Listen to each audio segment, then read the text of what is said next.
And at no point am I trying to talk you into or help you see better your poor partner who you need to then forgive or make it okay somehow. That is not the purpose of this information. The purpose for this information is that knowledge is power, and it may help you make some decisions later down the road.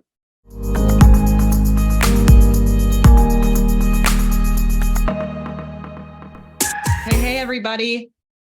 I am so excited to speak with you today and really talk deeply about some really tough topics. I'm gonna make sure we tag this so that everybody can find us. There we go. And I really look forward to any questions you may have, any stuck places that you're in right now in regards to what we're going to be talking about.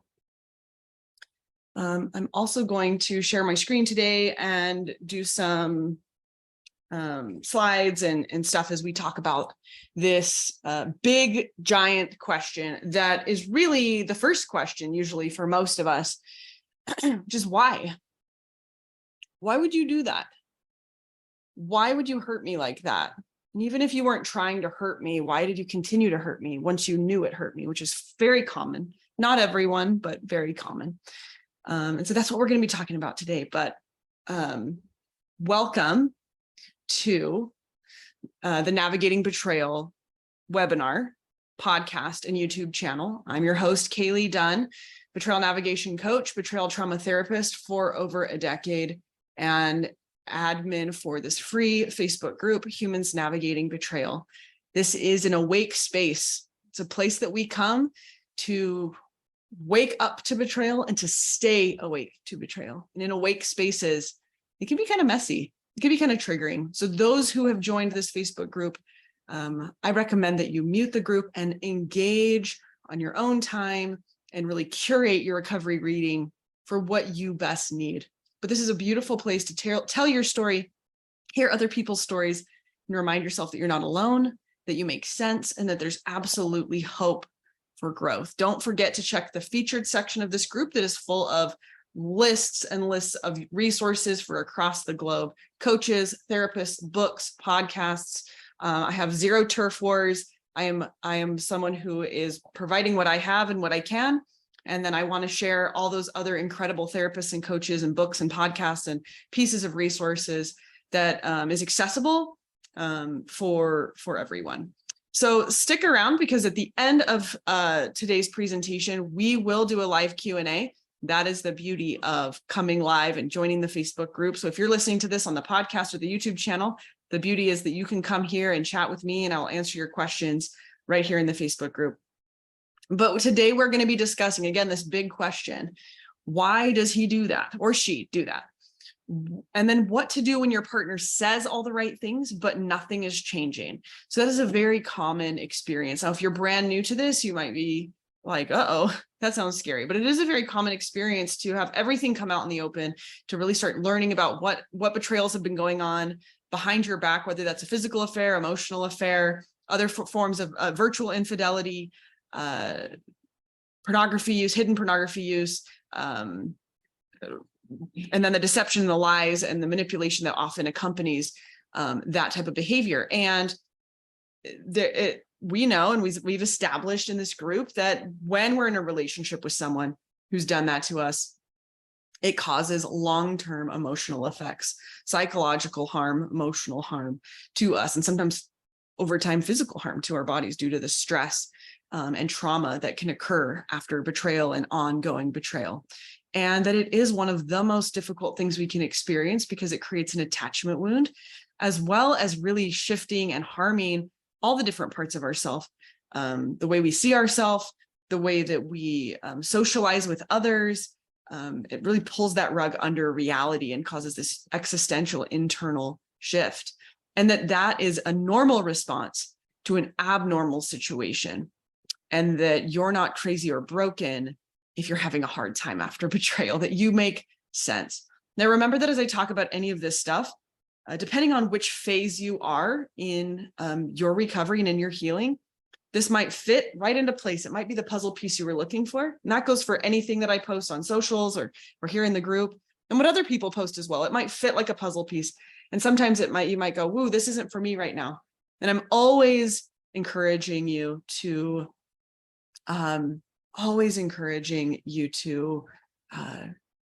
take what fits and leave the rest. And if it's meant to be at a different phase, it will come back to you. You will remember it later. Hey, everybody, I see you popping in and saying hi. You're welcome to chat below. Let us know where you're coming from. You can just say what city or town you're from. And if you'd like, but no pressure, just to see where you're all from. I'm going to get going because I know you don't have a lot of time. So let me get my slides up here real quick. Why do people betray? And I'm going to use the slides. It helps me stay organized. So I'm not all over the place here. Oops, that didn't work. Sorry. I guess I'll just have to do that. Hopefully you can see me. I'll pop back out so I can see you guys in the chat box in the Facebook group. But why do people betray? Again, this is such a big question, and we're not going to be able to cover the full expanse of it in the next, 30 to 40 minutes. But I want to give you a good introduction. And if you want more, in addition to the question answer portion, if you want more, just so that you know, a colleague of mine who's been doing this work for 25 years plus, brilliant, definitely an expert and master in this field, Jeff Stewart, and I did a podcast on this topic on his podcast, which is called Crisis to Connection. So if you have any interest, you can hop on there, and it answers just a little section of this question. He and I also did a presentation during the Love You Now conference in 2023. And that is housed in a library with a subscription fee that you can get access to in my link tree. Or you can go to library.KayleeDunn.com and you can see the Love You Now conference. All of that is there, and a lot of other videos as well. And I also have a longer version of this in that library. But he and I kind of talk about this in different ways as well. So those are some other places that you can get information on this topic. But I want to just cover this and give you a good foundation. So I did another podcast episode on this on my podcast, Navigating Betrayal, and I kind of covered this, and it was funny because I got quite a bit of pushback in some of the social media posts related to this, because it seems no duh, but it really needs to be said. Why do people betray really boils down to two options, but the reality is they're really not dichotomous. They're not one way or the other. One is that they want to. And in a lot of ways, this is why everyone betrays, because they want to, at least a part of them wants to, right? But on one far extreme is people who want to betray. They can stop whenever they want. They have full executive function of themselves and full conscious awareness of what they're doing, but they don't want to stop. Again, whatever the type of betrayal that is, or infidelity that is, they consciously believe that they deserve to do whatever they want without consequence. And we're going to talk about why someone might have that full belief. Sometimes they just are that way. Maybe they were raised in a home where that was the norm. They maybe viewed their parents, treat their other parents that way and get away with it, for lack of a better phrase. And there's just this belief that I should be able to do whatever I want in the world. And I should be able to treat anyone however I want and make promises and break those promises, and there should be no consequence. And that's a mindset. And another way you could just say is they're just an a-hole, right? They're just a jerk, and they have no integrity, and they have no morality. And there are people like this. And sometimes that's due to some mental illnesses, which we'll talk about, personality disorders we're going to talk about. But sometimes people just are this way. They were raised this way and they believe this way. And there is a far extreme, and those people do exist. So at no point as I talk about betrayal, which is a form of violence, I do believe, am I going to be making any excuses for anyone along the spectrum of betrayal. But I do want to say, and I also don't want to say that those people don't exist, that there's just a-holes that just betray, because there absolutely are. And like I said, across the spectrum, most people have at least some modicum of entitlement. that just kind of has a part of them, maybe not all of them, but a part of them that says, I deserve this, or I'm entitled to this, or else they wouldn't be breaking those boundaries, right? Without that kind of piece of belief clicked into place. And you may sense this in your partner, because for most partners, that's the case to some degree. The degree to which that's the case is different across the board. And there's another component here you should know, which is that regardless of where your partner is on this kind of spectrum I'm describing, betrayal is betrayal. And we're going to talk about betrayal and the violence that occurs due to betrayal, regardless of the why. So on this other end of the spectrum, there are people who don't want to betray. They maybe never wanted to. As soon as they made that commitment, the majority, 99% of their heart wanted to be fidelitous to that commitment. But they're stuck in patterns of behavior that maybe before they made the commitment wasn't technically betrayal, right? Sleeping around with people, maybe that doesn't fit your morality, but sleeping around with people while not in a committed relationship isn't technically a betrayal, right? Hooking up, whatever you want to call that. Looking at pornography when you're not in a committed relationship technically isn't a pattern of betrayal. Now, is it possibly doing a lot of harm to that individual? Sure, right? And one of those pieces of harm is these patterns of betrayal. And they might be stuck in these cycles. And we're going to talk about that in a minute, what type of cycles that might be, and does that garner any more leniency or not, right? But there are people who do not want to betray. They didn't want to betray in the first place. They might have hated these patterns of behavior in their childhood or young adulthood. Sometimes, again, we'll talk more, but sometimes it's a pattern of trauma, a history of trauma, sometimes introduction to sexual behaviors early on that became these patterns, these cycles of behavior that they didn't want to keep doing, but continued into the relationship. And they want to stop, but they don't know how, or they don't have the skills yet, or they don't have the vision yet of what that would look like and how to go about doing that, right? And all of this, as I'm saying, you might be like, yeah, I know, but we're just going to lay this foundation, okay? So even on this far end of the people who are stuck in this pattern of betrayal, there's often still a degree of entitlement. There's often still a degree of desire to do the behavior because it leads to some outcome for them, which we'll talk about in a second. But most people that I've worked with as a clinician, which is a subset of the population, right? The people that I see, the people that therapists see, the people that coaches see are people who at least enough portion of that person wants to change. They don't want to betray anymore, that they're willing to show up in an office with a coach or a therapist.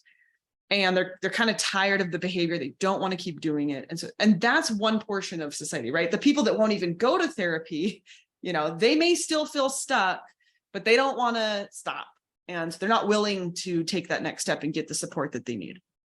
But in order for people to stop these cycles of patterns of betrayal, they very often are going to need an interruption in the form of a support people. And usually professional, if not always, professional support people. Trying to force yourself out of a pattern of betrayal that you've been doing for many, many years is without proper support is very difficult and almost unheard of. It's not 100% unheard of, but quite unheard of. And often if they do stop the patterns of betrayal, like maybe it's a porn addiction or a porn habit that they're doing, and they are able to stop that without clinical support through a therapist, they aren't going to learn all the skill sets they're going to need in terms of the entitlement, the integrity struggles, and also just having that vision, the skills and knowledge to navigate different things that the porn was doing for them, like regulating their nervous system. And there's always, it's just usually a hot mess if you're not doing it without support more than it would be, I guess. So these are some of the reasons, but most people are somewhere in the middle. Most people are somewhere in the middle of wanting to stop, but getting the benefits. And it's just easier to keep doing what I've been doing. And yeah, she's upset or they're upset. My partner's hurt.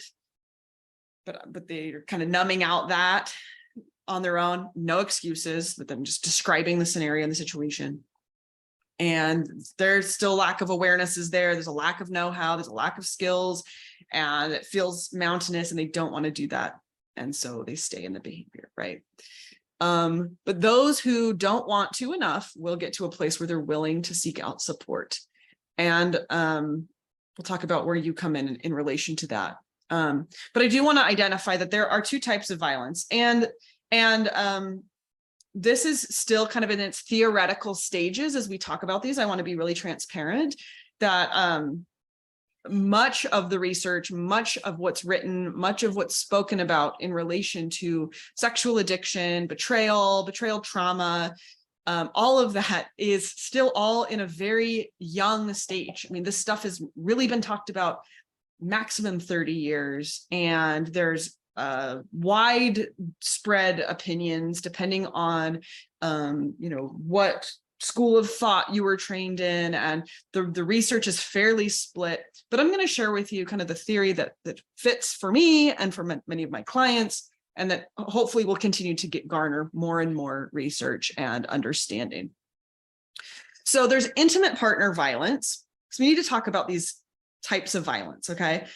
And differentiate them a little bit. So there's intimate partner violence. There's lots of types of violence. There's elder abuse, there's child abuse, there's dating violence, and then there's intimate partner violence. And an intimate partner violence is violence that occurs between partners. Let me check the time, make sure I'm on time here. Violence that occurs between partners that live together and are usually romantic partners of some kind. And that includes four things. It includes physical violence, which is harm to our physical bodies, sexual violence, which is sexual assault, rape, those sorts of things, stalking, and psychological aggression. And stalking is what you'd think, right? Following someone around, harassment, that sort of things. And then there's psychological aggression. And so that can happen for an ex-partner as well. It's still included within intimate partner violence. Psychological aggression is a form of aggression that is used to control the mind and emotions of another person, or to be aggressive towards the mind of or emotions towards another person, with the intent to harm the person mentally or emotionally, and or exert control over the partner. This is the exact definition that's in World Health Organization, I think is where I got this. I'll look it up if you want to know. So this is that definition of psychological aggression. So it's with the intent to harm a partner mentally and emotionally, or exert control over the partner. That is what that intention is, okay? Very, very, very often there's a Venn diagram of people who betray and intimate partner violence. There's more data coming out just recently about the amount of sexual violence that occurs and sexual coercion that occurs when there's betrayal violence also occurring, when there's betrayal also occurring. So you may be experiencing this, okay? That there is physical, sexual, stalking, or psychological aggression, which is with the intent to harm you mentally or emotionally, or to exert control over you. And this can include, I want to harm them, I want to make them think they're crazy, and I want to harm them, right? And then there is betrayal violence. And again, there's a lot of overlap in people's lived experiences. You may be experiencing both, many will. Betrayal violence is when there's a relationship where there's committed fidelity. There's a committed relationship where we're saying just me and you, it's, we're monogamous and we're committed. There's a violation to that fidelity. And then the partner, the betrayer, whatever you want to call them, the person who's betraying uses abusive behaviors or communication with the intent to deceive the partner. So it's still a form of abuse and violence. But the intention is to deceive and manipulate. Now, you might ask, why does this matter? Why is this different? I think it's important for us to just be really specific in our communication and in what we're talking about. And as we define these terms, it may give you a clearer picture of where you land. Oh yeah, my partner, I know and I can sense that they want to do me harm. They want me under their thumb. They want to control me. It gives them some hit. They get this hit off of it, right? You may sense that I don't think my partner actually wants that. What they want is for me to not find out about what they're doing. And the reason we're still using this word violence is because we don't want to minimize this, right? That even if the intention is to deceive rather than to harm, their harm is still done, okay? And it's important, again, for us to not also say, well, intimate partner is the bad one and betrayal violence is like violence light. Like, no, violence is violence. And the trauma that unfolds from that is very similar. We're going to see very similar trauma that unfolds. And we do have some data on the betrayal trauma data on what happens when a partner is met with these broken fidelities and then the abusive communication, which is deception, gaslighting, manipulation, blaming, denying, even if that intent is to deceive. Okay. Hopefully what you're hearing is that betrayal equals harm, and that the intent can matter, especially if you're trying to work this out and see if there's some possibilities for the relationship to continue. Intent matters to a degree, but intent doesn't take away the effects of the actions that are done. Okay. So now with that said, I'm going to pause because I want to check and see if we have any questions, or just make sure you guys are hearing me and you're with me.